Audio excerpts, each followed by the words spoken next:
Right, good evening, guys. I hope we're good. Okay, so I've been going through some stuff that I want to share with you, and I hope this is going to be of help to everyone that watches this short video.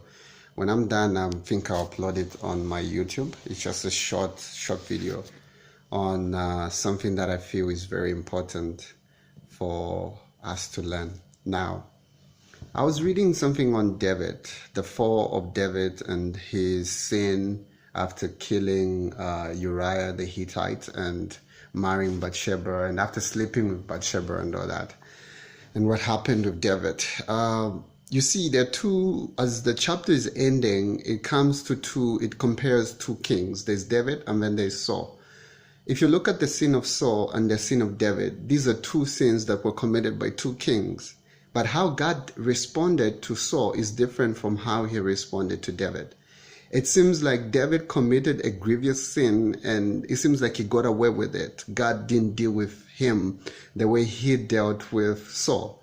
Okay, Saul rebelled against the commandment of God to wait. He went ahead and did his stuff and all that. And in the end, God completely rejected him. And if you look at David committed adultery and he killed the husband to the woman he committed adultery with. And if you look at these two stories, it seems like David did something big. But the question is, why did God show such mercy to David compared to Saul, who did something that appears to be something as small as this? Okay. The answer is found in the way the two responded when reproof came to them. You remember when you read about Saul, how he responded to the reproof from the prophet Samuel.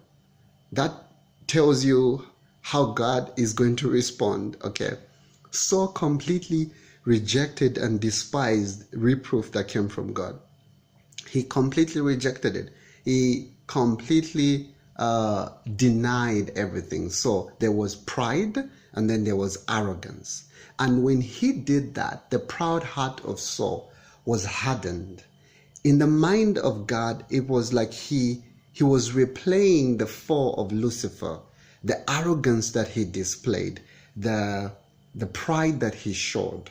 In the mind of God, it has a bad aftertaste. When we are proud, when we're being reproved and being shown that we have done something wrong. When we are so proud, it replays the fall of Lucifer in the mind of God. And in the end, God leaves us alone to our own peril because we've chosen somebody else than God. Compare it with David. David, when it was revealed to him his sin that he did, David humbled himself, and in humiliation and repentance, in brokenness of heart, he cried out to God for mercy. Psalm 51 is a beautiful picture of what David did. He says, "Have mercy upon me, O God, according to your loving kindness, for I have sinned against thee."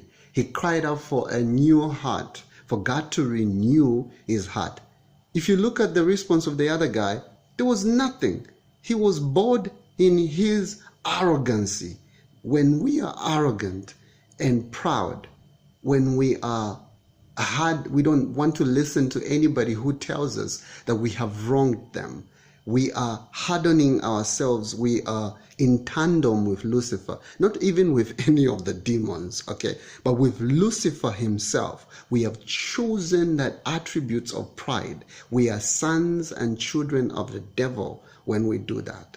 But when we are broken of spirit and we accept that we have done something wrong, then God comes in to cover us. This is the difference between these two kings. Remember, when God is revealing stuff about you, when people are telling you stuff about you, you need to choose which attributes you're going to show. Are you going to be proud?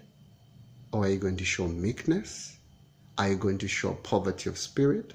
Or are you going to say, "I don't see that," and you harden yourself in your arrogancy and your pride? You are at that moment displaying an attribute of Satan.